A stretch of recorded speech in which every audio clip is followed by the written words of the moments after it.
আমি একটা বিষয় পরিষ্কার করতে চাই, সবকিছু কি আল্লাহর পরীক্ষা? সবকিছুই কি আল্লাহর পরীক্ষা? ভাই আপনি প্রশ্ন করেছেন সবকিছু আল্লাহর পরীক্ষা কিনা। আমাদের জীবনটাই পরীক্ষা।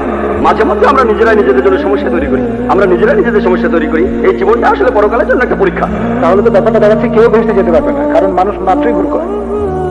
ভাই আপনি বললেন যে কেউ তাহলে বেহেশতে যেতে পারবে না, কারণ মানুষ মাত্র ভুল করে। আমি একমত মানুষ ভুল করে, প্রত্যেক মানুষই ভুল করে। আর এই জন্যই নবীজি বলেছেন আল্লাহ সুবহানাহু ওয়া তাআলার করুণা আর দয়া ছাড়া কোনো লোক বেহেশতে যেতে পারবে না। আমার লেকচারে সে কথা বলেছি যে আমরা মানুষরা ভুল করি, কিন্তু আল্লাহ সেটা মাফ করে দিচ্ছেন।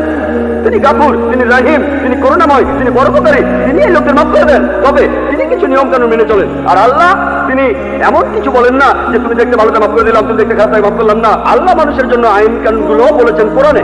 তাই শুধু আল্লাহর করুণা পেলেই আপনি বেহেশতে যেতে পারবেন। যদি আল্লাহ আপনার সমস্যাগুলো খুঁটিয়ে ধরেন আর পয়েন্ট বিয়োগ করেন, সেই সাথে সবগুলো ভালো কাজে পয়েন্ট যোগ করেন, তাহলে কোনো মানুষ বেহেশতে যেতে পারবে না, এমনকি নবীজিও না। নবীজি কথা বলেছেন, এটা নবীজির হাদিস। পবিত্র কোরআন বলছে আল্লাহ আপনার ভালো কাজগুলোকে 10 দিয়ে গুণ করবেন আর খারাপ কাজগুলোকে 1 দিয়ে। আর আল্লাহ এরকমই করুণাময়, তিনি মানুষকে ক্ষমা করে দেন। তবে একটা অন্যায় তিনি ক্ষমা করবেন না। পবিত্র কোরআনের সূরা নিসার 48 নম্বর আয়াতে উল্লেখ আছে এবং সূরা নিসার 116 নম্বর আয়াতে উল্লেখ আছে যে অন্যায়টা তিনি কখনোই ক্ষমা করবেন না, সেটা হলো শিরক, আল্লাহ ছাড়া অন্য কারো উপাসনা করা। অন্য কোনো অন্যায় হয়তো তিনি ক্ষমা করতে পারেন, আর আল্লাহকে ছাড়া অন্য কোনো দেবতার উপাসনা করা, এটা হলো সবচেয়ে বড় অন্যায়। আশা করি উত্তরটা পেয়েছেন। আপনি কি আরো কিছু বলতে চান ভাই? হ্যাঁ, এখন ধরি একজন লোক, সে তার সব কাজ ভালোভাবে করলো, কিন্তু সেই লোক তার 3 জন স্ত্রীকে সমানভাবে দেখলো না, সেই লোক কি তখন বেহেশতে যাবে? ভাই আপনি প্রশ্ন করলেন যে যদি, আমি আপনার প্রশ্নটা বুঝেছি, যদি কোনো লোকের 3 জন স্ত্রী থাকে আর সে সমান বিচার করতে না পারে, সে কি বেহেশতে যাবে? হ্যাঁ যাবে। কেন যেতে পারবে না? কারণ আমাদের পক্ষে পুরোপুরি নিষ্পাপ পাওয়াটা খুবই কঠিন। আপনি তো বললেন সব মানুষই ভুল করে, অনেক মানুষই ভুল করে। আপনার মনে কোনো খারাপ চিন্তা আসতে পারে, এটাও তো ভুল। তাই আপনি যদি ভুল করেন সেজন্য ক্ষমা চাইবেন।